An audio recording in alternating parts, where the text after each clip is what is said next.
Next item is number 4, certification compliance open meeting laws. This meeting was noticed to the media and public as required by section 19.84 of the Wisconsin statutes. Thank you. Number 5, the meeting agenda. The agenda is set. Number 6 is public comment. Is anybody wishing to speak? Is anybody online? Thank you. Number 7, consider approval of the minutes of the previous meeting, which was July 10th. I'll second. Motion by Mr. Duffy, second by Mr. Rigenheimer to approve. Any discussion? Hearing none, all in favor of the motion? Aye. Opposed, motion carries. Thank you. Number 8, county clerk report. Ms. Klein. So I gave this to you guys and here it is in the packet. That's the normal month. We've been busy with marriage licenses in the summer. Everything else is kind of the same. The last town paid their election fees, so that's the final total. And I've been encouraging the Relier towns to be trained in WestVote to become self-providers, and I offered to refund their year paid out ahead of their MOU fees because I won't be doing that much work for them. So Town of Lenroot did do that, and they received their refund. So it'd be great if a lot of other clerks want to do that. Because then they're going to be entering their own data in WestVote, which helps them do their job, actually. General department report, I just put this down in writing. I don't want to have to say all this stuff. I don't know if you have any questions on any of this stuff. We've been, basically what's going on that we're doing now actively is we're converting all the county records into searchable PDFs to put on the website so people can look for information they're looking for easier. And I also started a kind of a cooperative thing with LCO for exchanging notices. And we've had a lot more public notices now going on the website. And they have a great graphics department there, so their notices are really professional. And they help us too. Some of their notices are the suicide walk, the county fair, stuff like that. So we have a lot more going on the front page of our website now, which has been kind of fun. Next request is the standard report. Basically, out of 3122 were the sheriff's department this month. So do you have any questions? I do. Liz, so are all these townships aware of the certified self-provider stuff? Yeah, I've sent them emails.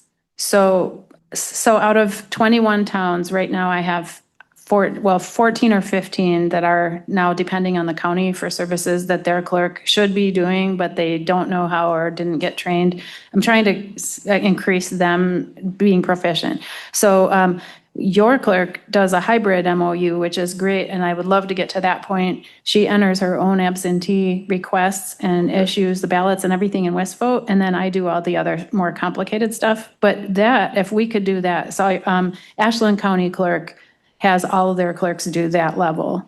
So it's a hybrid. So they're doing the real busy work that's so many emails back and forth during an election cycle. They're doing that themselves. And then that clerk is just doing the harder stuff. That's the more technical stuff, which I don't mind doing. And if we could get all the clerks to get that level of what Jenny is doing, that would be great. So when we do get to the point of the year where we have that discussion, I'd like her to explain that to them. I think there's a little fear that it's hard, and it's not hard. The WestVote interface is actually just a spreadsheet, but it's more user-friendly. And all they have to do is, it's really simple. They just type their people in, enter the dates, and they could be doing that because they're doing that to me anyway. They're sending that to me instead of doing it. So yeah, I'm going to keep going on that because I would love to see that level raised because it's better for election integrity because the clerks know their own voters. So they know who people are and what houses they live in and who got married and who died. And that's kind of the goal. I mean, that's the whole point of the elections being based in a town, is the town clerk is representing their own population. So to do that up at the county, I don't know every nook and cranny of every single town. I mean, I'm getting there. We don't have such a huge county. It's not impossible. But if you were in Madison or Milwaukee, I don't know how you would do that. Okay, thanks, Liz.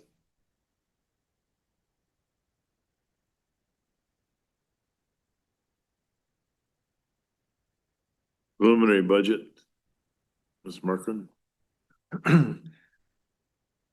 Thank you. First I want to thank Ms. Klein for the job that she does do. She's come in and, you know, brought in some new processes, and getting all that stuff online is a huge thing because it's searchable. So it's helpful to be able to find something a lot easier than digging through paper. And she's been a big help to me in this transition too. So I just wanted to thank her for that. As far as the budget, what you're gonna see is really just normal increases from the year before. The one thing I guess I would point out that maybe we've under budgeted in the past is printing. So she did increase that budget a little bit, but otherwise just the normal stuff. And then after that, you've got two more of these sheets. One more committee after this, otherwise we're done with this.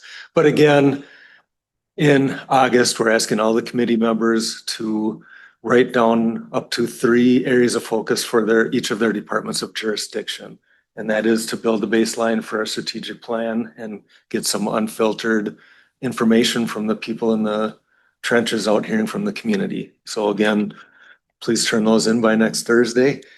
This one's a little longer. There are 5 different departments, but please do your best. I don't think I got one.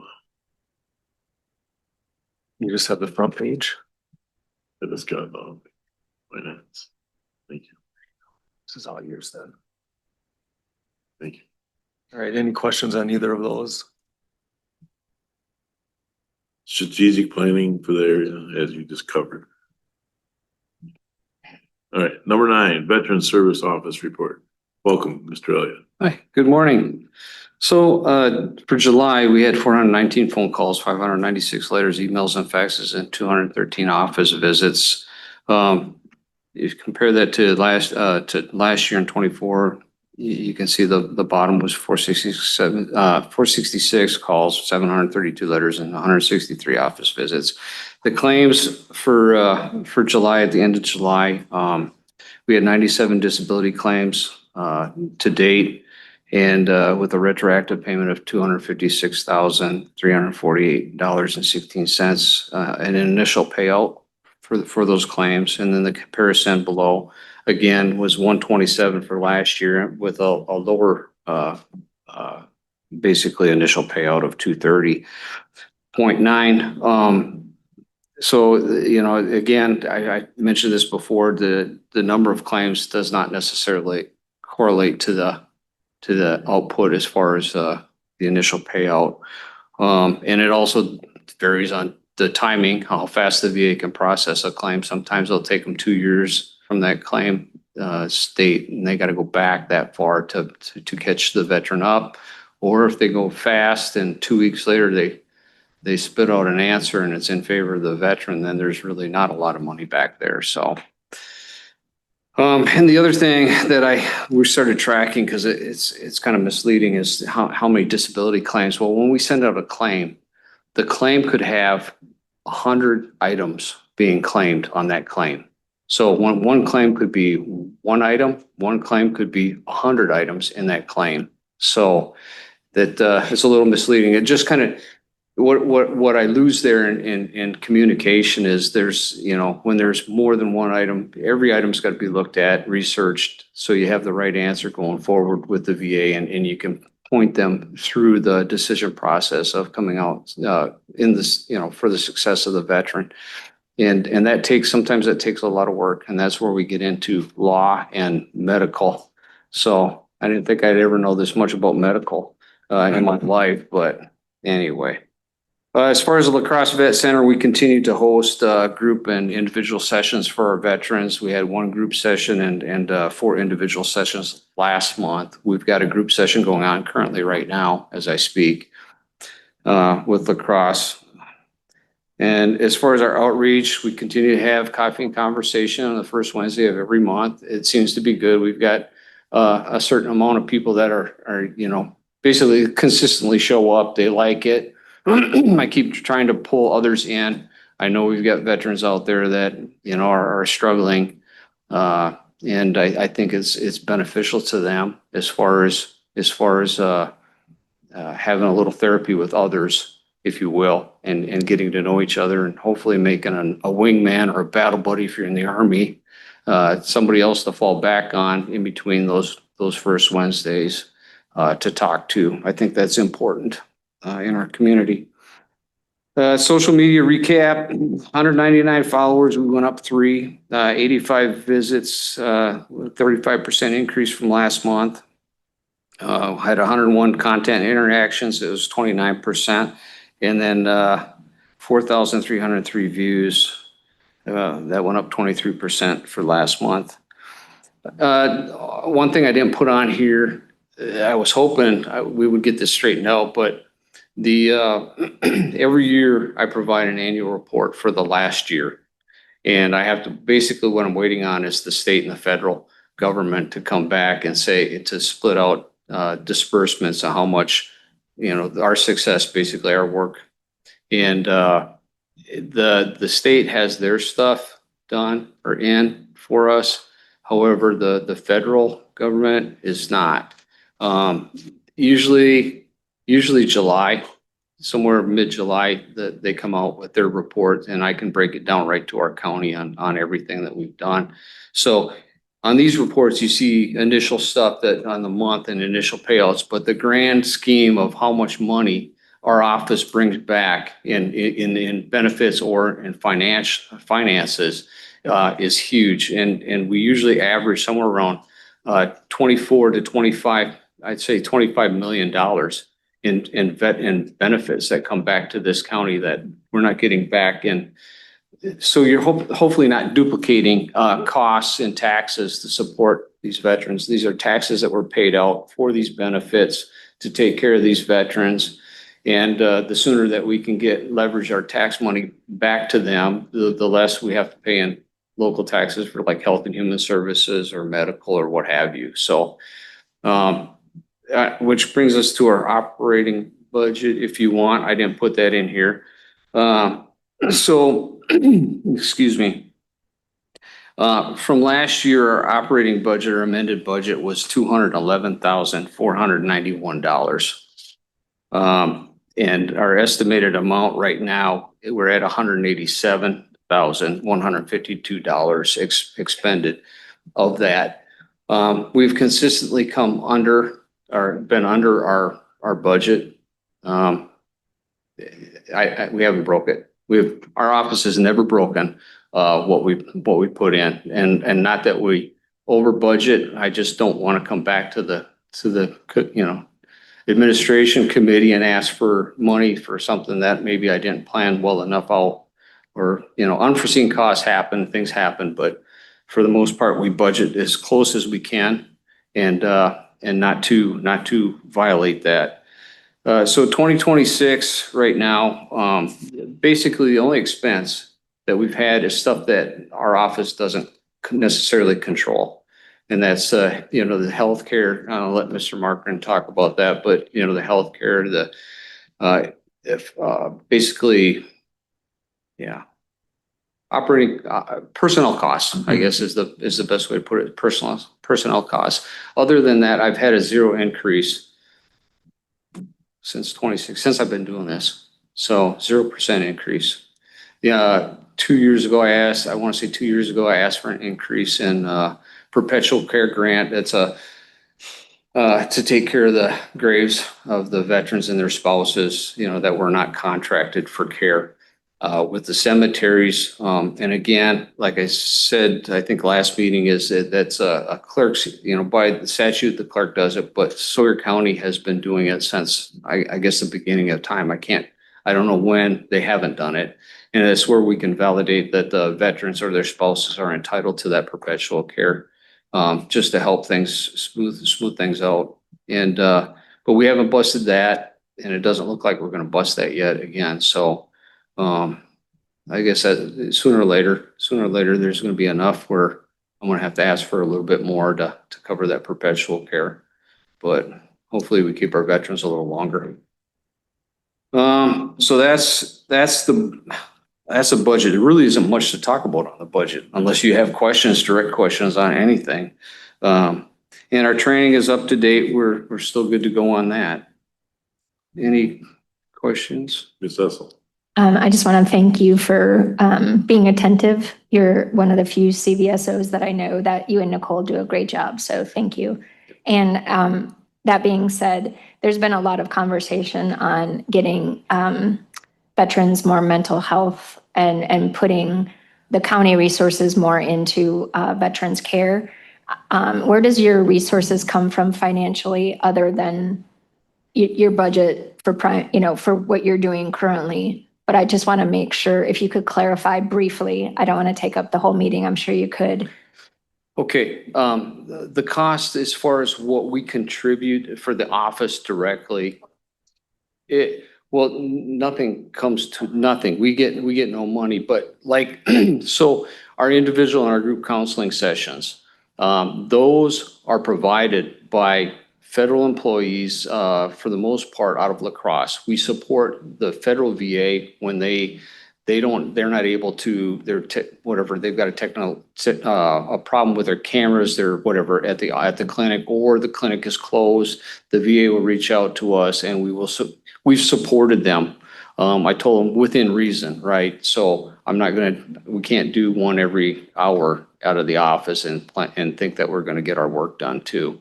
But usually we'll get a electronic invite. We'll load that up on the computer, on a computer for the veteran, give them a room that's where we can shut the door and it's privacy, and allow them to seek counseling, either again from La Crosse Vet Center that's based out of Alaska, or the federal VA, which is based out of the providers out of Minneapolis. So the cost is, Nicole or my time, basically downloading, uploading, setting the stuff up, and the electricity to do it. And it is really nil cost to be honest with you, what we're doing. So, But some of the suggestions from the community have been, veteran housing, veterans mental health. Is that something we can address here? Or is it at a state and federal level, is what, I guess, if you could summarize that. okay, so, yeah. All right. So the state, about 2 months ago, I had a problem with we had a veteran that, needed housing. And they were homeless, and they fell under the criteria for the state's veterans home in Chippewa Falls. And we did an application and it was denied. I went back at the state and threw everything that they utilized for an answer back in their face and said, this is it. The top lawyers there come back and said, nope. And they read me the state statute and they read me the answer, but the answer from the state home, and it was wrong. They ran me around like coon hunting around a tree several times. And I got 3 different answers on why the young person was denied. All three different answers, and they were all wrong. A week and a half later, they come out with an announcement that they were closing that home in Chippewa Falls. And they closed the one down by Green Bay. So that only leaves one home left, and that's down in Union Grove, just north of Chicago and south of Milwaukee. It's fully loaded. If I may. The state of Wisconsin, the governor went out asking for, hey, we want to focus on mental health. That same week, within 7 days, it come out looking for feedback on solving mental health or working with mental health for our residents in the state of Wisconsin. So I go back to if and it was a choice by the Wisconsin Department of Veteran Affairs. And I had this conversation with the secretary, who did show up this last month at my office again and asked me about whether it was, and I told him, I said, it's neither here nor there now. You close the home. I have nothing to argue. So the state, if they really want to do this, the state of Wisconsin, then the state of Wisconsin, they had a choice on what they cut and what they didn't cut for Wisconsin Department of Veteran Affairs. It had nothing to do with anybody else but the Wisconsin Department of Veteran Affairs. That was their choice. But yet the governor, like I said, a week later comes out with this letter, saying we need to focus on mental health. Yeah, we do. To clarify, what can the county do? Okay. To push this information back to the governor, quite honestly, they cut it. It's not us. What can the county do? All right, there are some state benefits and there are federal benefits for veterans. If you're talking about veterans themselves for mental health conditions, and we need to utilize them. That's another thing. It's still open-ended. I need to go talk to the judges about and talk to them about what the federal VA, for those that are in VA healthcare, even those that are not in VA healthcare, what the federal VA can provide for services versus taking the individual and signing them up for a state institution, to work through their problems. Because these taxes, again, these programs that the feds have are taxes that we've paid already. Why the heck would we go back and reinvent another wheel when we have one that we're paying for? I don't understand that concept. If they're not good enough, then we need to provide that feedback back to the state and federal government. It's not good enough. And they need to fix it. The duplication of effort is crazy to me when we've already paid for it. How do you justify that to a taxpayer? So anyway, that might not be the right answer, but that's when I'm looking at it, it's like we've paid for this. The services are there. Now, does it need to be expanded? Maybe. But I lived, my last assignment was over by Spokane, Washington. And Spokane at the time had like 50 homeless people were, sitting sitting around the streets begging at the stoplights.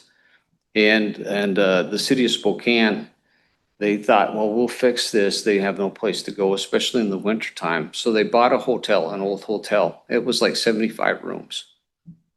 And they redid this hotel. Tell you what, it's just like anything else, people talk. And the next thing you know, instead of having 50 homeless, they had like 300 homeless because people moved there because they were supporting that. Now that is an increase to that taxpayer in the city of Spokane. And as far as that goes, the state of Washington. So what I'm saying is, I don't think they were all homeless in Washington and said, oh, look, we can go here. No, they came from across the country. So there's something else to think about. I might be an evil, person saying that, but that's what I witnessed. So, somebody else is going to take the 2x4 up the head, alongside the head. That's like, I can learn that lesson without taking one myself. So anyway, does that answer your question? It's probably a little rough. So, all right. I would just like to add that every month we hear data on what Mr. Elliott has done, but I think today you got a little glimpse of what I've seen, the heart behind the man, and his impact extends beyond Sawyer County, and I think we should applaud him for that.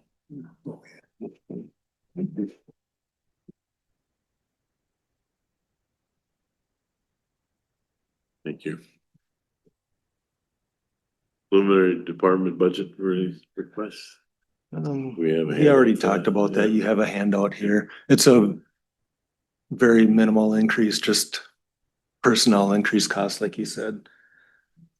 And then strategic plan, veteran services on your sheet as well. So if you could fill those out. Number 10, information technology report. Mr. Coulson. Good morning. I've got my status report in front of you here. Just mainly we've been working on getting ready for the email conversion where it consolidates everybody into a single address space. Other than that, are we discussing just a summary of our budget, I can just give a brief overview there. My budget did increase, probably more than most departments. In the significance, there's some significant changes, mainly because I decided to be much easier for billing out the cost of Microsoft products, which is Word, Excel, and the email itself. There's going to be a single bill, and instead of Human Services and Sheriff paying separately, I'm going to be consolidating that. So that's the biggest reason for the increase in my budget. There's a number of software packages that have 3-year renewals, and next year is the 3rd year, so it's going to be a spike due to that. And then just general cost increases for software as a service packages for our security mainly. Unfortunate, there's not a lot we can do about that. We've tried to decrease things where we can, but those are the main reasons where the IT, you're going to see a change in the IT budget going up about $120,000 for software. And I can give more details if needed. I've given that to Mike. So unless there's any other questions, I'd be happy to entertain those. Sounds like we're good. We have strategic planning. Got that sheet in front of you as well.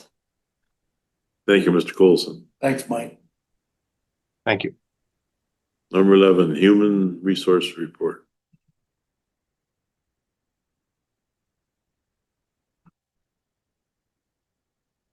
Oh, Rose isn't here, so you want to fill in a little bit, Mike, please? Well, you've got her report in front of you. I guess she has interview maintenance director. We did that on Monday, and we'll hope to find someone soon to replace Tim, who is retiring after 22 years. And then the other one, I guess, that I would mention that happened post this report is that we are now looking for a highway superintendent as well. So that has been posted. Thank you. As far as the budget for human resources, this is another one where it's just really a normal increase on salary and benefits. Everything else is pretty much left alone except for a little bit more in professional services.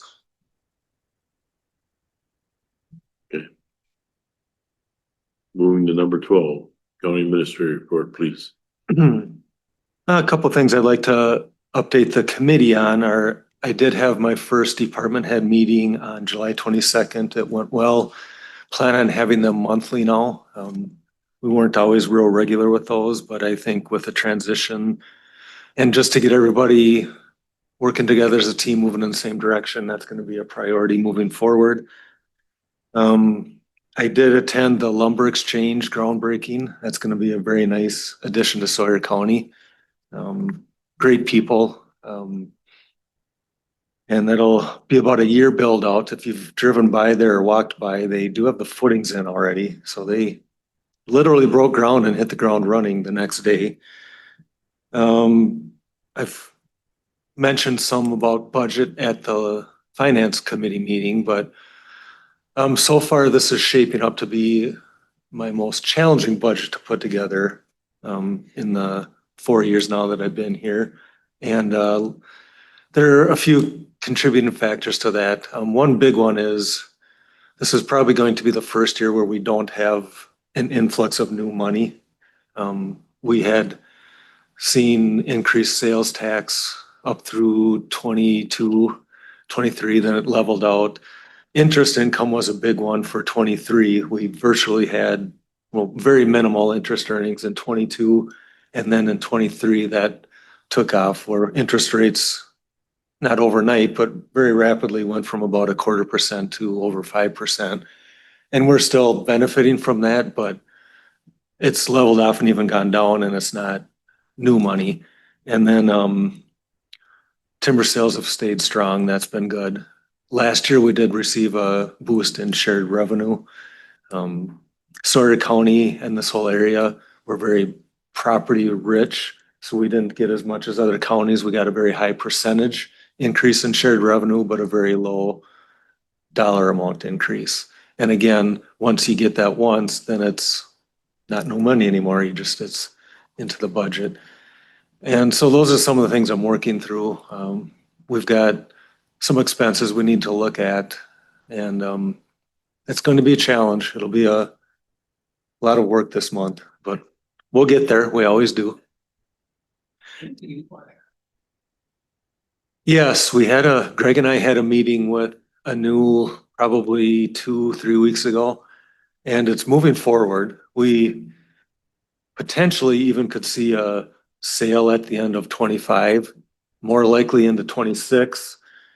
It doesn't mean we're going to see money because Anu has some expenses built in that they get reimbursed first.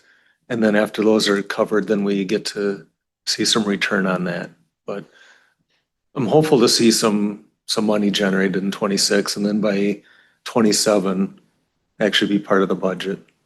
Could you clarify, that's a carbon credit, not a carbon tax, like nobody's getting taxed, correct? No, it's a carbon Okay. credit. So it's offered out to companies. Companies will purchase this.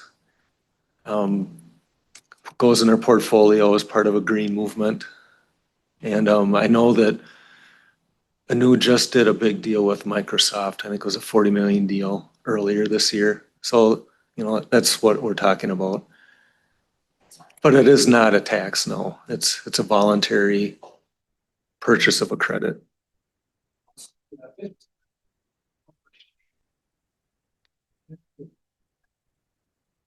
It's kind of a business hub model.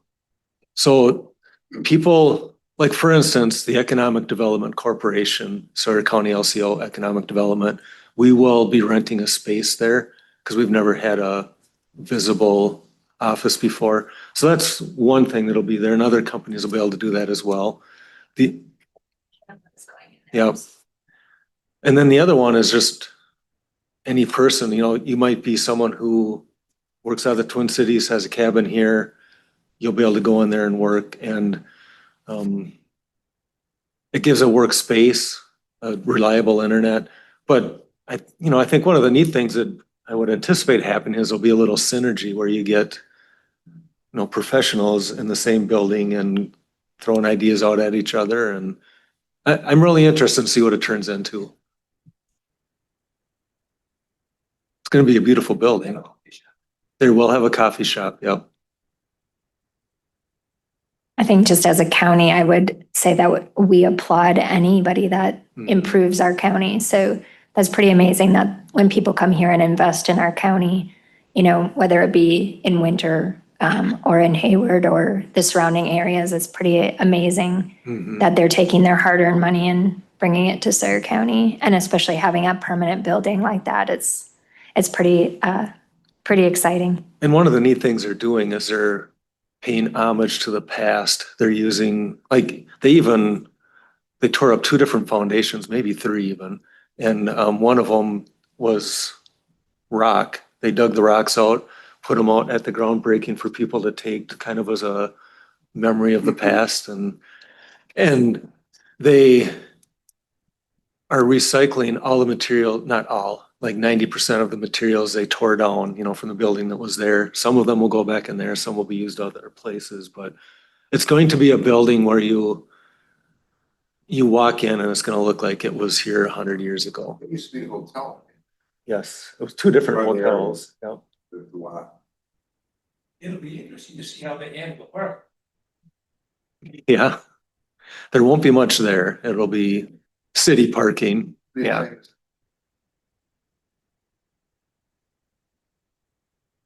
But yeah, it's an exciting project for downtown. Yeah.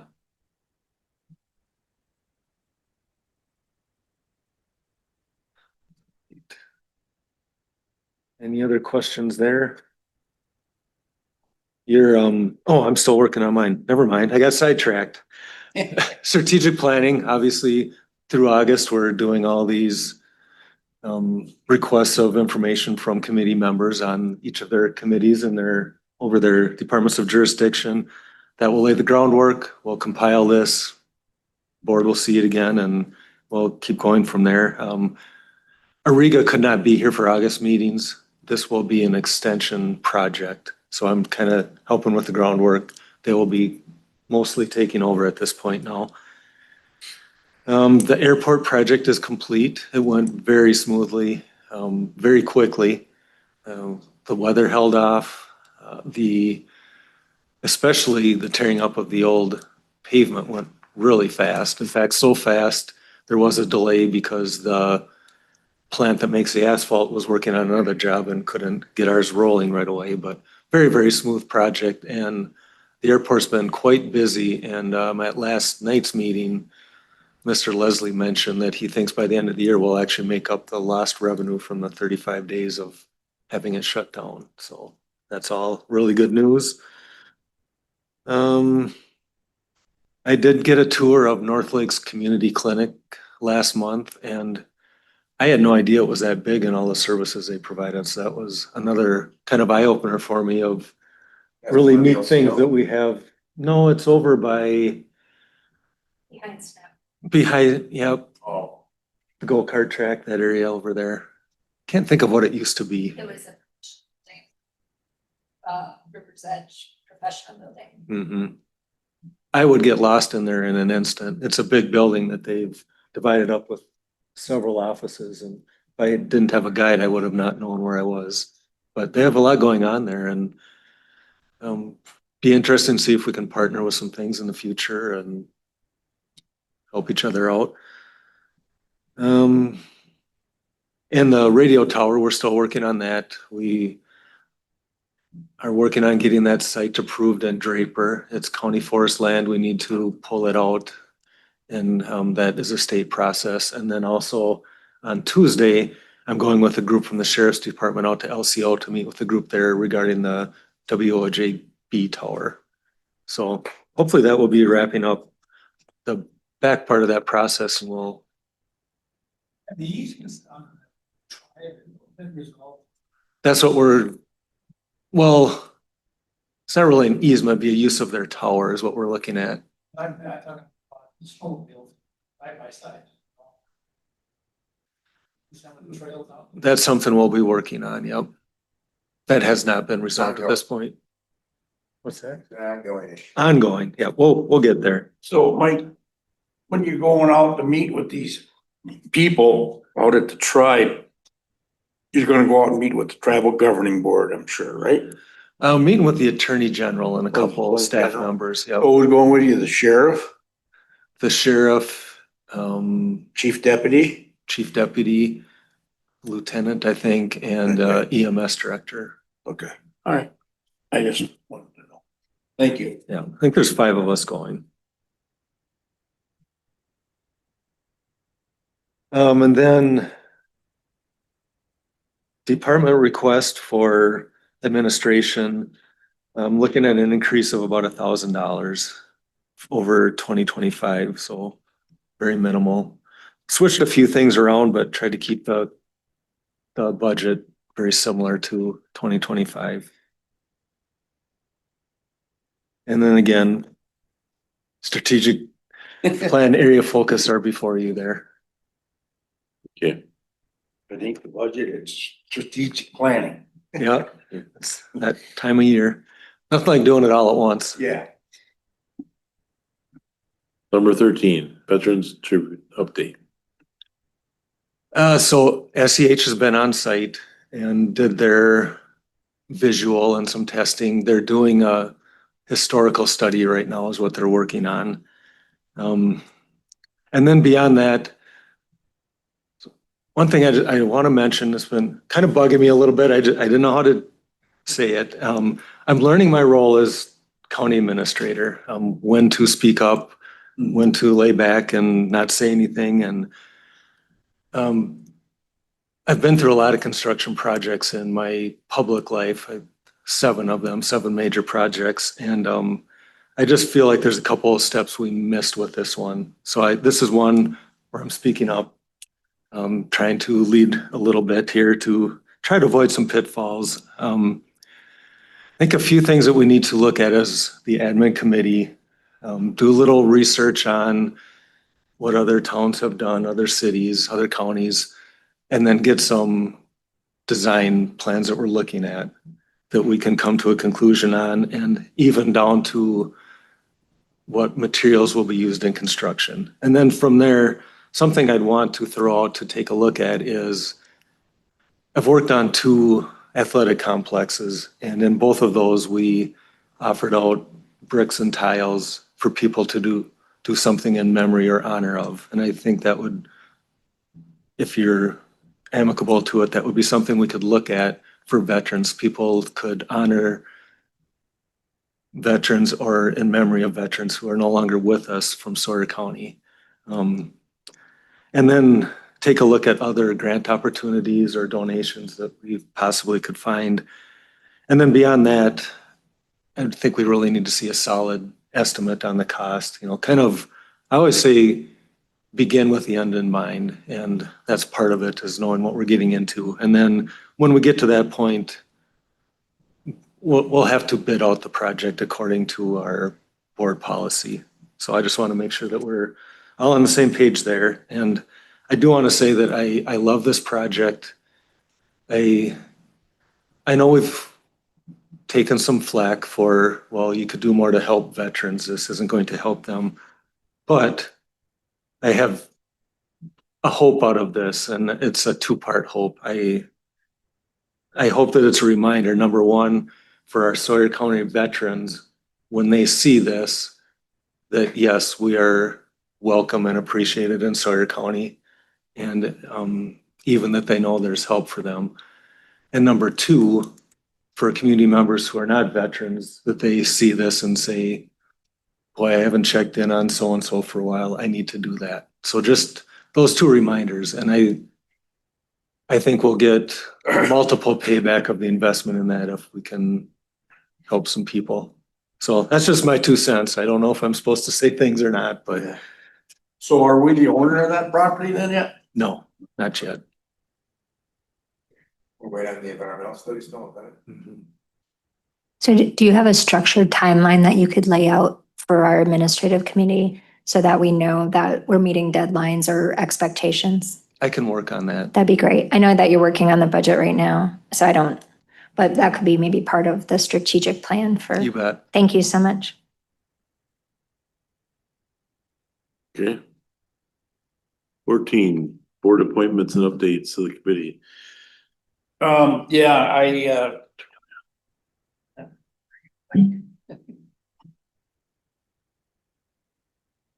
I attended this county board chairs forum in Stevens Point Monday and Tuesday. And the main topic there at the main meeting was the Wisconsin Towns or Wisconsin Counties Association rules on different towns, counties, and they kind of rewritten some of them. I'm not sure about all of it anymore, but I have a copy of it and I'm gonna give Mr. Kinsley a copy. I brought a copy back. But there was a lot of talk about the board chair and board rules and for the board of supervisors, their roles. And it was quite interesting, I learned some things and some things we already know, so. But I might have a little more information at the county board meeting, cause then I'll bring my folder, and cause I wrote some stuff down, so that's just kind of where I'm at with that now. Thank you. Anybody else have anything they wish to share? Okay. Correspondence reports, conference meetings, future agenda items. The Vet Center tribute will be on the agenda, and so will the budgets for keeping us post moving forward. Anybody have anything else? Hearing none, thank you for your valuable time. Meeting adjourned.